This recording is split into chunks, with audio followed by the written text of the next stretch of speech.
નમસ્કાર, આપ જોઈ રહ્યા છો સ્પાર્ક ટુડે ન્યૂઝ। દેવભૂમિ દ્વારકાના કલ્યાણપુર તાલુકાના લાંબા ગામે વીજ સમસ્યાને લઈને ગ્રામજનોમાં આક્રોશ જોવા મળ્યો છે। 66 કેવી બસ સબસ્ટેશન ખાતે મોટી સંખ્યામાં ગ્રામજનોએ રજૂઆત કરી ઉગ્ર વિરોધ કર્યો હતો। છેલ્લા કેટલાક મહિનાથી અવારનવાર વીજ પુરવઠો ખોરવાતો હોવાની ફરિયાદ ઉઠવા પામી છે। વાડી વિસ્તારમાં નમી ગયેલા વીજ પોલ અને ઢીલા જર્જરિત વાયરો બદલવાની માંગ ઉઠવા પામી છે। ગ્રામજનોની ટીસી સહિતની પેન્ડિંગ અરજીઓનો તાત્કાલિક નિકાલ કરવાની પણ માંગ કરી છે। લાંબા ગામે કાયમી 2 વીજ હેલ્પરની નિમણૂક કરવામાં આવે, વીજ ફીડરનું યોગ્ય મેન્ટેનન્સ અને તમામ વીજ સમસ્યાઓનો તાત્કાલિક ઉકેલ લાવવામાં આવે। આગામી 4 દિવસમાં પ્રશ્નોનો ઉકેલ નહીં આવે તો ગામ બંધ રાખી ગાંધી ચિંધ્યા માર્ગે આંદોલનની ચીમકી ઉચ્ચારવામાં આવી છે। ત્યારે લાંબા ગામની રજૂઆતના અનુસંધાને અત્રે અહીંયા 66 કેવીએ પધારેલા હતા અમે અમારા જુનિયર એન્જિનિયર। તો એ લોકોની રજૂઆત છે વાયર બદલાવાની, 3 ફેજ અમુક નથી થતો ફીડરો એ ચાલુ કરવાના, પછી ટીસી સેટ બદલાવાના, 2 સ્થાનિક હેલ્પર રાખવાની વાત કરેલ છે અને ક્રોસિંગ દૂર કરવા બાબતની। તો અમે સૂચના આપી દઈએ છીએ અમારી ટીમને। અત્યારે 3 ફેજ બધા ફીડર થઈ જશે ત્યાં સુધી હું પણ અહીંયા સાથે જ છું અને ક્રોસિંગમાં જે ફીડરો બંધ કરવાની વાત આવે છે આ લોકોની, તો બને ત્યાં સુધી ન થાય, ફીડરો એકબીજા બંધ ન થાય એવી સૂચના અત્રે હું આપી દઉં છું। પછી વાયર ખેંચવાના પોલ સીધા બાબતથી ટીમની આયોજન કરી સાથે જુનિયર એન્જિનિયર રાખી અને જે વાયર ખેંચવા અને પોલ સીધા કરવા બાબતની જે રજૂઆત છે એ પણ કરશું। પછી કંઈ કાયમી હેલ્પર માટે જે છે કહેવાનું, તો અમારે કલ્યાણપુર પીજીવીસીએલ કચેરી હોય ત્યાંથી અમારો સ્ટાફ આવતો હોય તો ત્યાંથી અહીંયા લાંબા ખાતેની ગેંગ છે એક દિવસ દરમિયાન, ત્યાં ઉપરાંત એક અત્યારે વિભાગીય કચેરીથી અત્રેની એક વધારાની ટીમ પણ આયોજન કરીને આપવામાં આવેલ છે કે જે લાંબા વાડી વિસ્તારના અને લાંબા ગામના પ્રશ્નો છે એને સોલ્વ કરવા માટે છે। એ ઉપરાંત ટીસી સેટની અરજીઓ છે અમે લખેલી છે અત્યારે, જે ગ્રાહકોની અનુસંધાને અરજીઓ જે છે તો એમાં જેટલું પણ બને આજ 2-3 દિવસ, આ 4 દિવસની જે લોકોની રજૂઆત છે એ દરમિયાન અમે સોર્ટ આઉટ કરી દઈશું।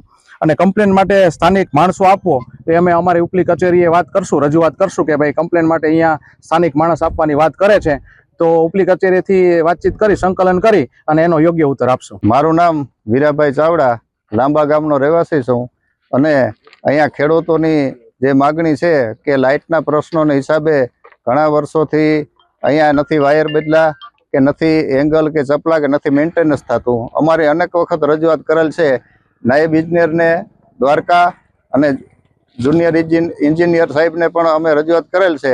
આજરોજ કલ્યાણપુરના ઈવી ગોહિલ સાહેબ અહીંયા આવેલ હતા, એમને અમારા બધા પ્રશ્નો અમે લેખિતમાં આપ્યા છે અને એની અમને એમ કીધું છે કે 4 દીમાં તમારા પ્રશ્નોનું નિરાકરણ આવશે। અમારું ગામ દરિયાકાંઠાની હાવ નજીક છે કે 2 થી 3 કિલોમીટર દરિયો થાય છે। એક તો વરસાદ ઓછો છે એટલે વરસાદ ખેંચાતા જે ક્યાંય જગ્યાએ પાણી છે તો પાણી છે પણ લાઇટના હિસાબે ખેડૂતોનો મોલ હુકાય છે અને અમારી એટલી બધી રજૂઆત કરવા છતાં પણ કોઈ ઉકેલ આવેલ નથી। એટલે અમે આજે અલ્ટિમેટમ આપ્યું છે કે 4 દિવસમાં અમારા પ્રશ્નનું નિરાકરણ નહીં આવે તો અમે આગળના કાર્યક્રમો કરશું। મારું નામ રમેશ ચેતરિયા છે, હું લાંબા ગામનો ખેડૂત છું, મિડલ ક્લાસમાં આવું છું। આજે અમે એક આંદોલન કરેલું છે, છેલ્લા 6 મહિનાથી અમને લાઇટ મળેલ નથી અને એમાં છેલ્લા 10 દિવસ થયા તો 2 કલાક પણ 3 ફેઝ લાઇટ આવી નથી। અમારી માંડવી અત્યારે સાવ સુકાય અને મરવાને કગારે છે। તો આજે અમે તાલુકા સદસ્ય તેમજ શ્રી સરપંચ શ્રીને હારે રાખી એક આંદોલન ચલાવેલ છે અને ગોહેલ સાહેબને અહીંયા અત્રે બોલાવેલ, પછી એને 4 દિવસની ટાઈમલાઈન આપેલ છે કે 4 દિવસમાં અમારા પ્રશ્નો બધા હલ કરો, ન થાય તો અમે આગળ પણ આંદોલન કરવા તૈયાર છીએ। ગાંધી ચિંધ્યાના માર્ગે 4 દી પછી અમારું આગલું આંદોલન થઈ શકે છે। હું કાના અમીર ગોજિયા, લાંબા તાલુકા પંચાયત સદસ્ય।